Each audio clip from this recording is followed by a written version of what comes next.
Student, मैं हूं व्रत कुमार। आप सबका स्वागत करता हूं KP college of arts and science की यूट्यूब क्लास में। हम पढ़े सुप्रीम कोर्ट की जो व्यवस्थाओं को यहां पे देख रहे थे। तो अब हम टॉपिक पे आ गए न्यायिक सक्रियता। न्यायिक सक्रियता है क्या, ठीक है ना।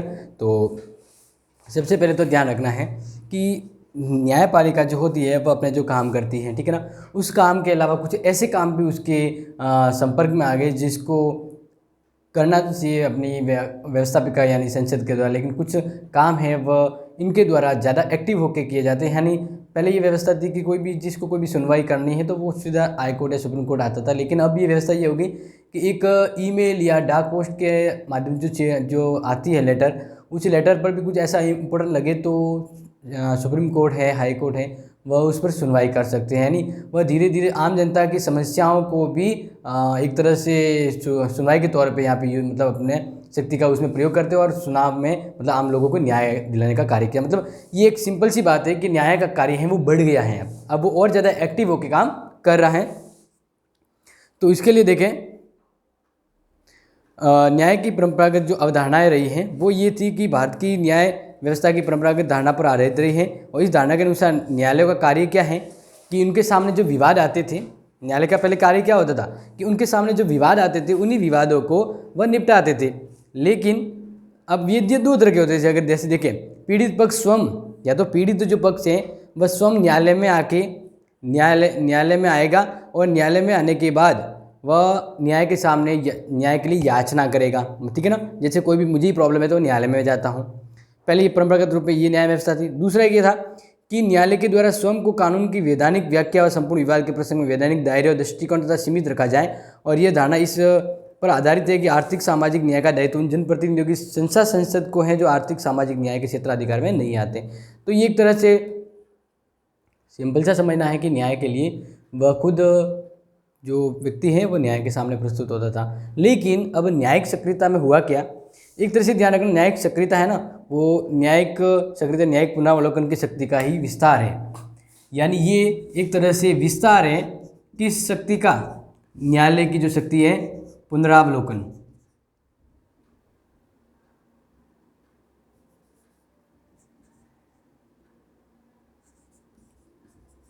पुनरावलोकन जो है यानी न्यायिक पुनरावलोकन, ठीक है ना। तो ये इस तरह से ये न्यायिक सक्रियता विस्तार है, न्यायिक पुनरावलोकन का विस्तार है। अब इसकी शुरुआत कैसे हुई है तो वो हम समझ लेते हैं। तो देखिए, भारतीय संसद द्वारा भारत में लोकतांत्रिक व्यवस्था की स्थापना की गई था। संविधान संवैधानिक शासन में विश्वास करता है, संविधान शासन के मूल शासन को मर्यादित रखने की व्यवस्था करता है। लेकिन न्यायिक सक्रियता के अंदर क्या हुआ कि न्यायिक सक्रियता कार्यपालिका को कर्तव्य पालन की दिशा में प्रवृत्त करने और मनमाना आचरण करने से रोकने का एक साधन होता है। तो बहुत बहुत इंपॉर्टेंट चीज़, इसको आप नोट कर लेंगे। यहाँ पे लिखा गया न्यायिक सक्रियता, न्यायिक सक्रियता, न्यायिक सक्रियता कार्यपालिका को कर्तव्य पालन की दिशा में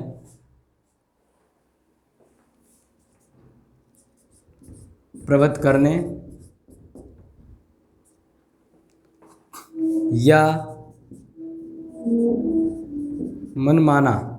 या मनमाना आचरण करने से रोकने का साधन है। आचरण करने से रोकने का साधन है। क्या साधन है ये, कौन सा, न्यायिक, अपने ये बात करें न्यायिक सक्रियता क्या है तो ये कहा गया है कि कार्यपालिका को कर्तव्य पालन की दिशा में प्रवृत्त करवाना, यानी कहना है कि भाई आप अपना कर्तव्य पालन करें। अदरवाइज अगर वो नहीं भी हो रहा है कर्तव्य पालन, तो अगर कार्यपालिका मनमाना व्यवहार न करे, मनमाना आचरण न करे, इसको रोकने के लिए भी न्यायिक सक्रियता का उपयोग किया जाता है। तो देखें, न्यायिक सक्रियता पुनरावलोकन का ही एक आगे वाला चरण हम कह सकते हैं।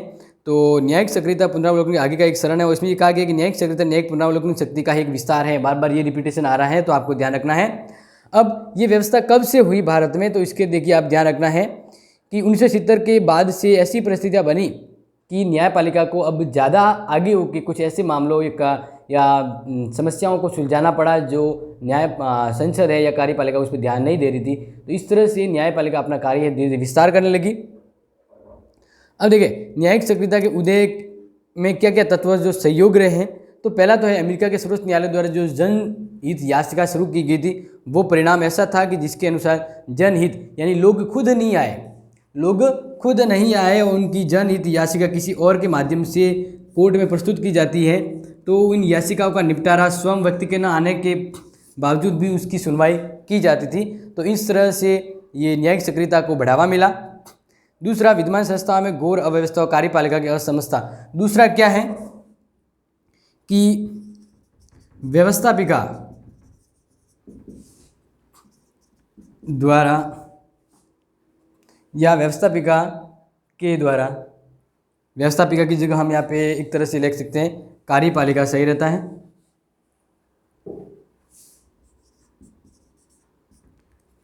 कार्यपालिका द्वारा की या कार्यपालिका की असक्षमता। कार्यपालिका है वो अपना व्यवस्थित सही से काम नहीं कर पा रही थी, तो इस वजह से न्यायपालिका को आगे होकर काम करना पड़ा। और सर्वोच्च न्यायालय अपने दायित्व से बचने की प्रवृत्ति, सर्वोच्च न्यायालय अपने दायित्व से बचने की प्रवृत्ति को भी ध्यान में रखता हुआ है। और राजनीतिक प्रशासनिक व्यवस्था में व्याप्त भ्रष्टाचार और राजनीतिक व प्रशासनिक, जो प्रशासन सरकार चलती है,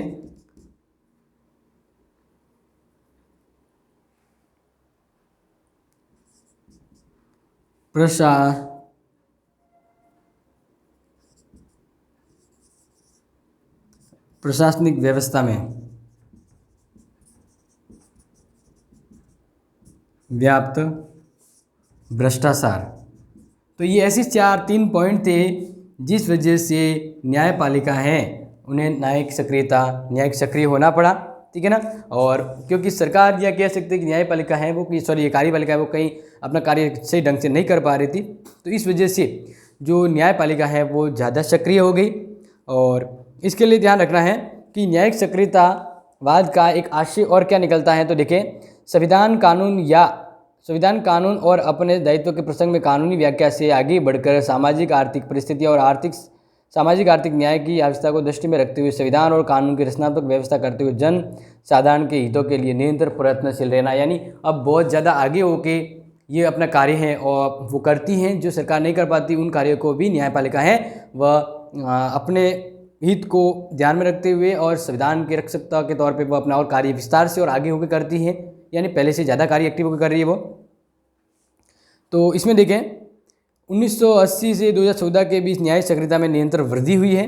तो ये अब सबसे इम्पोर्टेंट हो जाता है कि भारत में न्यायिक सक्रियता कब से प्रारंभ हुई, क्योंकि जब ये बना ना तब से न्यायिक सक्रियता नहीं थी। तो ये न्यायिक सक्रियता का मतलब ये शुरुआत कहाँ से हुई, तो ध्यान रखें सबसे इम्पोर्टेंट, न्यायिक सक्रियता की शुरुआत के जो पक्षधर थे न्यायाधीश, एक पक्षधर जो हिमायती थे, ठीक है ना, न्यायाधीश, उसके हम नाम को यहाँ पे डिस्कस करेंगे क्योंकि इम्पोर्टेंट है ये। उस न्यायाधीश का नाम है पी.एन. भगवती।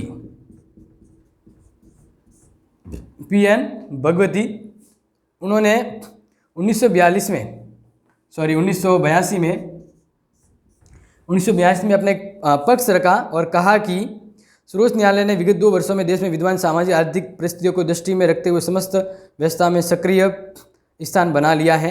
तो एक तरह से ये आपको बात ध्यान रखना है कि पी.एन. भगवती ने फर्स्ट बार क्या कि एक व्यक्ति खुद अपने केस की सुनवाई के लिए नहीं आया और वह थोड़ा कह सकते असक्षम था, तो ये उसकी जो समस्या है वो किसी और के द्वारा जनहित याचिका के द्वारा किसी मतलब सर्वोच्च न्यायालय में रखी गई। उसकी समस्याओं को वह खुद न लेकर के एक जनहित याचिका के द्वारा सर्वोच्च न्यायालय में आ गई। तो उन्होंने उस व्यक्ति को हुबहू इस का प्रतिरूप माना और उस जनहित याचिका पर सुनवाई की गई। यानी अब ये कुछ ऐसा लगे सुप्रीम कोर्ट को कि भाई कुछ महत्वपूर्ण विषय है या कुछ महत्वपूर्ण सारांश है या कानून की व्यवस्था का व्याख्या का प्रश्न है इसमें, तो वो सुप्रीम कोर्ट बिना उस व्यक्ति के प्रस्तुत होने के बजाय वह खुद भी इस कार्य को आज ज़्यादा एक्टिव होकर उस कार्य को कर रहे हैं। यानी अब किसी को भी कह सकते हैं कि बस असक्षम या निर्बल है या कमज़ोर है तो वो न्यायालय में नहीं आया, फिर भी उसकी द्वारा ईमेल या कुछ ऐसे जनहित याचिका अगर दायर की जाती है तो उनके ऊपर सुनवाई न्यायालय करता है सुप्रीम कोर्ट। तो यह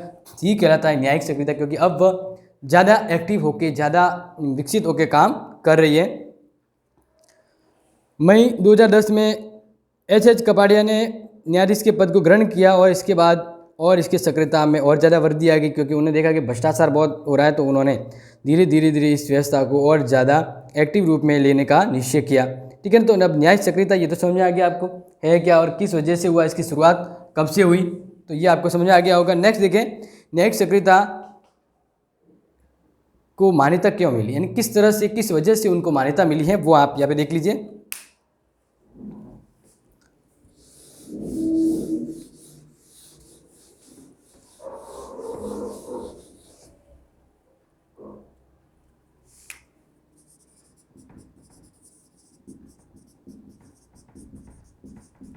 न्यायिक सक्रियता, ठीक है, और इसमें है विद्रूप एवं मान्यता है। ठीक है, इसको देखेंगे आप यहाँ पे। तो पहला है कि न्यायिक सक्रियता एक विविध रूप में स्थित जनहितकारी अभियोग को मान्यता देती है। ये पहला है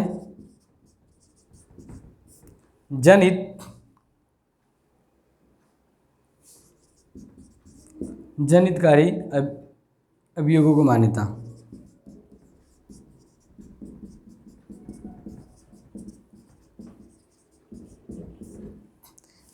अब ऐसी याचिकाएं जो जन के हित में हैं, ठीक है ना, व्यवस्थित है, उन व्यवस्थाओं इन अभियोगों को वह पहले मान्यता देती है, इस वजह से उसका कार्य बढ़ गया है। फिर है कानूनी न्याय के साथ सामाजिक न्याय पर बल देती है ये व्यवस्था।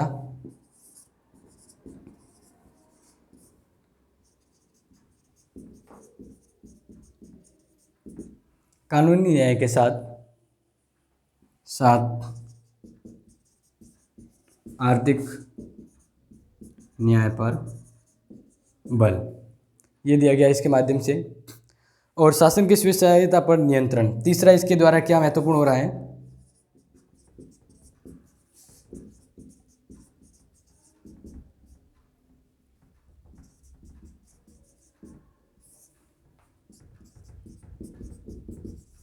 ठीक है।